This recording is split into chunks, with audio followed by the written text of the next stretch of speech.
がここにいるうちの本物のスクールスポーツのために行こうぜベイビーバンこの国は気をつけて、現実になることがありますからね。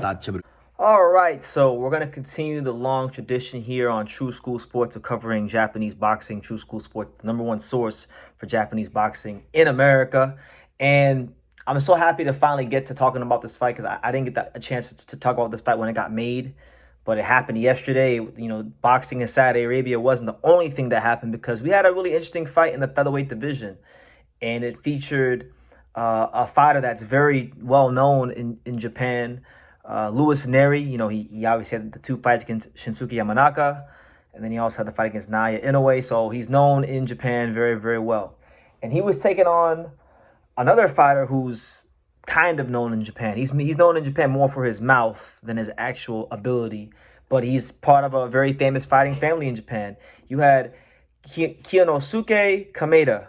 Kyonosuke Kameda, the cousin of the Kamedas, the least talented of the Kameda brothers. You know, this is a fighter in Kameda that's, you know, really and truthfully, if you want to talk about a guy that's a fringe contender, a fighter that really is barely a top 15 ranked fighter. Kyonosuke Kameda is ranked 15 in 3 of the sanctioning bodies by the WBC, WBA, WBO, 15. So he's barely there. So I think it was the perfect fight for Nery to pick. You got to remember, Nery is a fighter that turned pro as a bantamweight. He's not naturally a featherweight. So this is a fight where he was taking on Kameda, who is a career featherweight, right? Been a featherweight his whole boxing career. Nery's trying to get accustomed to the weight class. So this is like, you know, this guy's in the top 15, you know, somewhat credible, but obviously not the highest skilled featherweight in the world. You know, Kyonosuke Kameda is really a domestic level Japanese fighter. You know, he got knocked out on his pro debut, has lost fights at the domestic Japanese level to guys like Hiroki Hanabusa, who's not a world level fighter. So Kyonosuke Kameda is not a world level fighter, and it was fully expected that Nery was supposed to come in here and beat the hell out of Kameda, and that's exactly what he did. You know, he went ahead and he stopped him in the 7th round, and really it was just target practice for most of the fight because Kameda's defense is very poor. There's not a whole lot there with his defense.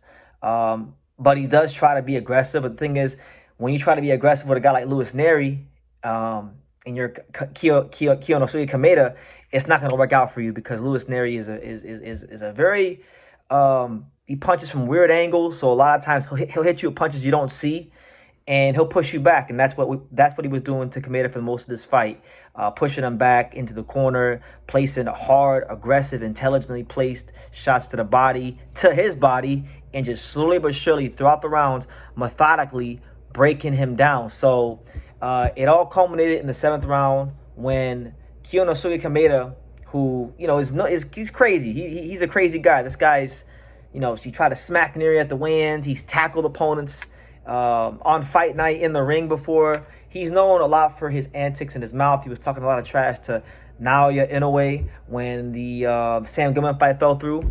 So this is his chance to fight a guy on the world level, a guy that's been world champion, a guy that has respectability at the highest levels in boxing. And he fell very short. And there's no problem with falling very short, but he gets like, there was no competitiveness. There was no like real resistance put up by Kyonosuke Kameda. So I'm not really surprised. He got what he deserved coming to him. And the Nery train rolls on. Nery is now officially a featherweight fighter, looking to become a multi-divisional champion. So let's talk about Nery, because Nery, to me, he's the wild card of any weight class he steps into. You just don't know what you're going to get. He throws punches from all kinds of angles. And when we talk about potential future fights for Nery, I mean, there's a couple of really interesting ones. Before I get to the champions and potentially Inoue, let me just highlight a couple contenders who I think could be really intriguing fights for Nery as a featherweight. So a couple guys that stand out to me immediately. You have Omar Trinidad. You know, Omar Trinidad, Mexican-American fighter from the LA area.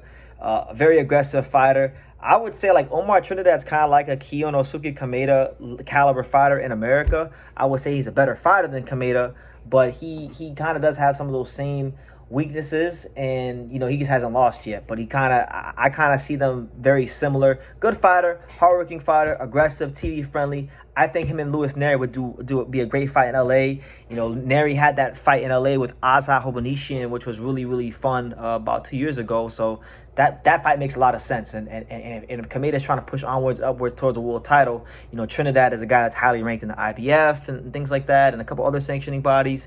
You know, and for Trinidad, Louis Nery is a former world champion and a guy that's fought Inoue, and that's the level that he's aspiring to get to. So it makes sense for even him. So you got that. You got Tomoki Kameda, who we know right now is slated to fight Angelo Leo on May 24th in Osaka. I'll tell you this, man. Whether Tomoki wins or loses that fight against Angelo, however it turns out, I think Tomoki Kameda versus Kyonosuke Kameda is or Tomoki Kameda versus Louis Nery is a really good fight. You know, Kameda he speaks better Spanish than a lot of Mexicans in America. You know, he speaks great Spanish. His wife is Mexican. He's very familiar with the culture. Mexican fans know who he is. I think that'd be a really fun fight. You know, Japan versus Mexico, but you have the most Mexican Japanese person in the world in the ring in Kameda. So that could be a good fight. You got Elijah Pierce, who's in the division, explosive, southpaw power puncher, just like Nery. That was a fight that Pierce wanted at 122. I think at featherweight it could be a really good fight. Pierce actually just announced his move to featherweight, and Pierce, as it stands right now, is actually the number 6 WBA contender. So that fight makes a lot of sense for Nery. You also have Kyonosuke Matsumoto, one of the top featherweights from Japan and in boxing right now, rankings-wise. He's number 11 in the WBC and WBO, and he's also affiliated with the Inoue, with Ohashi Gym. He's number 5 in the IBF. So that's a fighter that if he beats him, that will get Inoue's attention. If Inoue moves up to featherweight, and Louis Nery could I think beating a guy like Kyonosuke Matsumoto could fast track Louis Nery as a real potential opponent for Inoue at featherweight. And then the other 3 I'll name for Nery, I would say Angelo Leo is a potential opponent. You know, Angelo Leo is trying to get those big money fights. He's still got to take care of Tomoki Kameda, and who knows what happens with that one. I mean, I think he'll win, but you never know what happens going on the road in Japan. So he has to take care of that. But you know, Mexican versus Mexican American, who and Nery's fought Inoue, so that's a common opponent where he can compare what he did to Inoue. That fight makes sense. You know, Rafael Espinoza, Mexican versus Mexican, that'd be very big for their country. And then you have Inoue, who has that. They fought before, they have a storyline. So those are like Louis Nery to me has so many options at featherweight. And then I didn't even mention Stephen Fulton. Like Stephen Fulton's a champion now. That'd be an interesting fight for Stephen Fulton, who's fought Inoue, and you know they both fought Inoue and both lost to him. So they could do that fight and maybe draw towards Inoue fight. So I feel like when you look at the featherweights in this division that have options, I feel like Nery has more options than most fighters because he's a Mexican fighter with a name. He's a former world champion, and he's fought the monster Inoue. So because of that, he's got like 7 to 10 like options he could fight. But nonetheless, really good performance from him. I feel like he did what he was supposed to do. Kyonosuke Kameda is not on this level, and Nery really made that abundantly clear when they fought. He is a domestic level Japanese fighter. He is not his brothers that have won world titles. He needs to work harder and talk a little bit less on social media and sharpen his skills a lot more, because it was made abundantly clear that he is not a world level fighter in this fight. And I wish nothing but the best, and I hope that he can come back and get better in the future. So yeah, let me know what you guys think in the comments down below. What did you make of Louis Nery versus Kyonosuke Kameda, and how do you think Nery does at featherweight against some of these guys I named, like Omar Trinidad, Tomoki Kameda, Elijah Pierce, Kyonosuke Matsumoto, Angelo Leo, Stephen Fulton, Rafael Espinoza, and of course the monster Naoya Inoue? Leave your comments down below. Make sure you guys take the time to subscribe. And like I say in every single one of these videos, you can love me or you can hate me, but I'm just a kid from Dania. So until next time, take care, guys.